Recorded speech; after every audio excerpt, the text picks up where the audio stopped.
let me get to this Bill Belichick story. So Ollie Connolly reports that he's agreed to be the next head coach of UNC. Basically, I took it as Bill gave him 400 pages. If they agree to those terms the way Bill wants to run the program, then he'll be their next head coach. What do you kind of think if UNC does say yes and they elect to hand their football program over to the great Bill Belichick? I have questions about it. I would not be super confident that it's just going to immediately work. I have always felt like North Carolina was a sleeping giant in the college football world, but very rarely has it been awakened. And I think really you could probably say half the times that it has, Mac Brown's been responsible. And for him to not be able to consistently get it to go now in today's landscape makes me really doubtful that somebody that hasn't been a part of that's going to come in and be able to pull that off. Nothing against Coach Belichick and nothing against what he thinks he's capable of, but there are a lot of good college coaches right now that are not able to consistently win at the rate that their schools want them to. So to come into it and think that you're just going to be able to figure it out. I heard him on McAfee's show the other day, and he's, oh yeah, salary cap, it's similar to what, my friends tell me now to the NFL. And it's just like, no, it's not anything close to that. It's totally different with so much going on from so many different angles. I mean, just look at the amount of guys in the portal the last 2 days and try to keep up with that and try to manage that, which, by the way, we've already had the early signing day. That's already taken place. And the traditional one is still 2 months away, but not many people are going to sign on that day.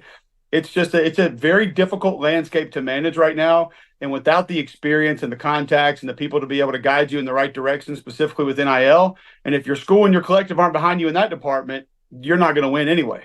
So where does UNC go? If, let's say, they say, Bill, thanks, but no thanks. We know the Tulane coach is already out. Charles Huff already took a new job. He left Marshall. Where else does UNC go here? I don't know who else would be on their list, but I imagine if we're getting this far down the road because there is a lack of other candidates, this thing might already be done. I think John Sumrall, you mentioned him from Tulane, is going to get a head job and he's going to be great wherever he goes. That would have been a home run for North Carolina, in my opinion, because I think he's waiting on a better job, and I think he'll get a better job in the next year or two. I don't know who else is a real candidate right now. I do think it's attractive enough for you to be able to get a great coach, to be able to go there. But the further we get down this path, the more difficult it's going to be for a coach to say, yes, you've got to get in time to pull some players through the portal to at least go through spring ball. And then you're probably going to get another wave of guys after that. So the roster retention, roster management is the most important part right now. And you're already behind the 8 ball there. And that's what I kind of think, because, hey, I look at my alma mater, Temple football. They already got a new coach in Casey Keeler. So the fact that UNC hasn't made a move yet, I kind of think they have to hire Belichick at this rate. Because, even Florida, when we thought Billy Napier was going to potentially get canned before he saved that ship, it was like, okay, Lane Kiffin's the guy, but if you can't get Lane Kiffin, no one really gave me a new name. I know there's a lot of good young coaches, but, man, it doesn't seem like this has been a real active cycle in terms of people wanting to jump ship. I think the unknown with this court proceeding and what that ruling is going to look like, the future of NIL, revenue sharing, conference realignment may still be down the road. I think with all these unknowns, Zach, a lot of schools that we thought were going to make a move this offseason are saying, you know what, we're just going to wait and we're going to see how things play out and see where we stand, because I still think a lot of schools fiscally are not where they think they're going to need to be, even when the revenue sharing comes. And I've talked to multiple administrators at multiple schools that are making changes right now inside the athletic department, from a personnel standpoint, from a salary standpoint, just trying to get ready for when that day does come, because a lot of them aren't sure they're going to be ready to be able to dole out that kind of money that I think a lot of the schools are going to command. Cole Cubelic here with us. So we know that Charles Huff was on that final year at Marshall. He wins the conference, then goes to a team in conference that had one win this year in Southern Miss. I thought he was going to get a much bigger job with the job that he's done at Marshall. What the heck happened there?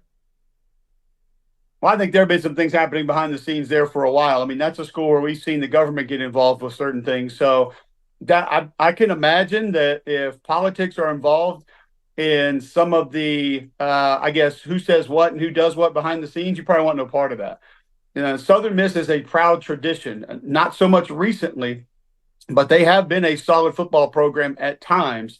The recruiting base is obviously going to be great. And if they have some sort of NIL lined up, some sort of collective lined up where they can present that to them and say, hey, you can come back down to the South. You know this territory. You've been here. Financially, this is what we're going to have for our players to be able to lay out. It might look like an attractive job to them, but it feels more to me like this was, I need to get out of here, as opposed to I really want to go there. Cole Cubelic here with us. All right, we've had a few days to process it.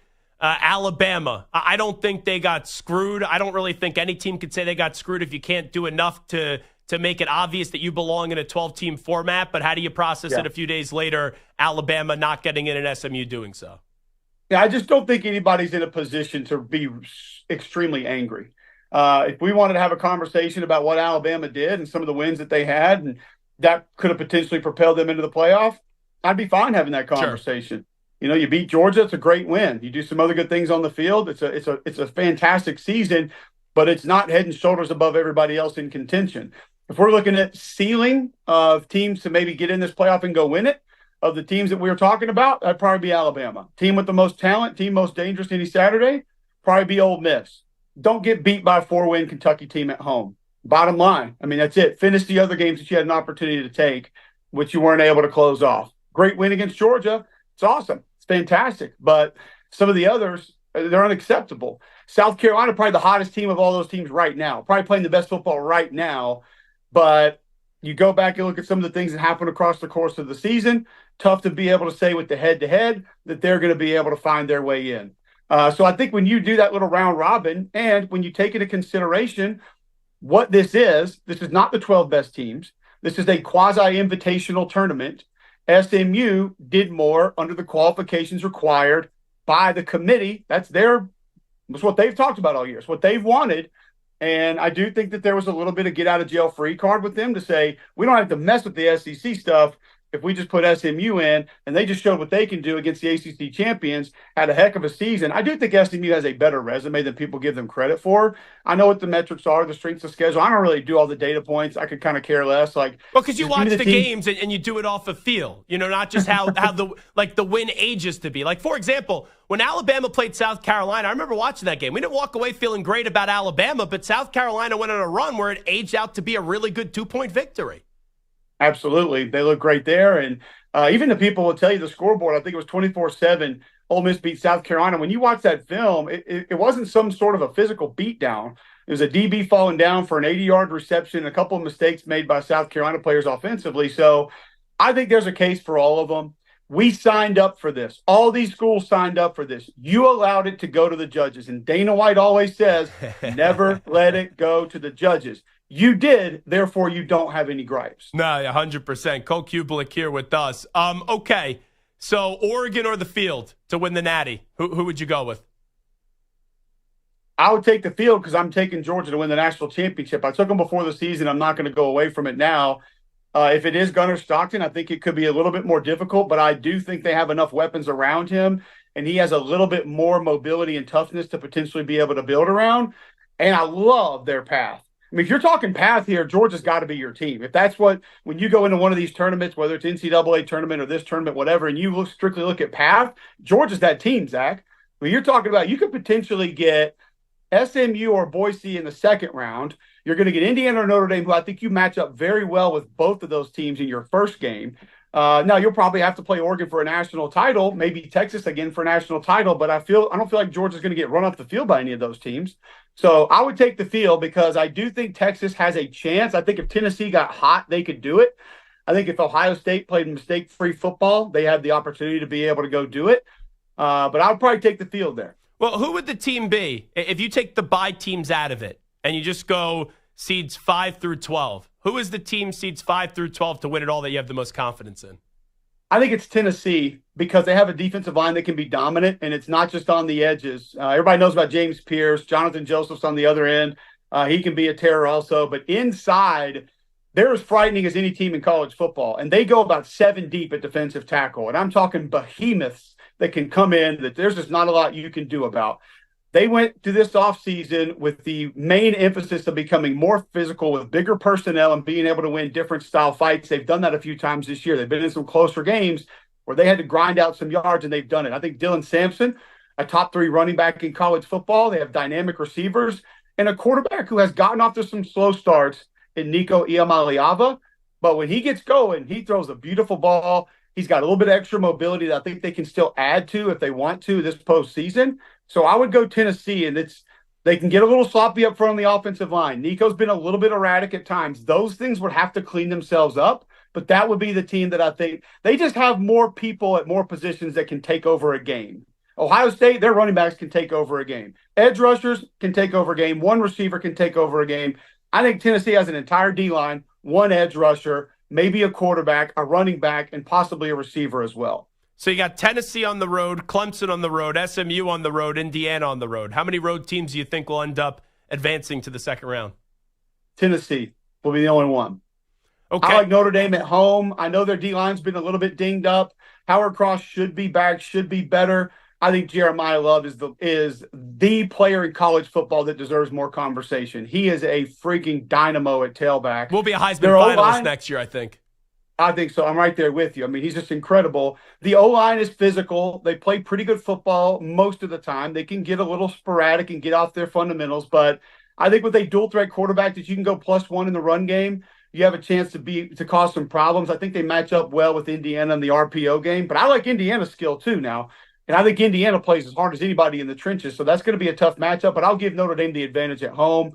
And I just think Texas will overwhelm Clemson. Too much speed, too much athleticism on the perimeter. And the Texas D-line is just friggin' nasty. Georgia could not find anything between the tackles against that group. They had to go off tackle and begin to bounce some a little bit later. But I don't see how Clemson's going to go to Austin and win that game. On the way out with Cole Cubelic, I'm with you. I look at Texas. I look at Penn State. I think they beat Clemson. I think they beat SMU. With that being said, I think one of those teams are going to get, I don't know which one, but I think one of those teams are going to get picked off by either Arizona State or Boise State, just because I look at Texas, I look at Penn State, and I know there hasn't been that many great teams this year. Texas' best win is what, A&M. Penn State's best win is what, USC. For them to get 5 and 6, it doesn't feel like they're the 5th and 6th best team in the country to me.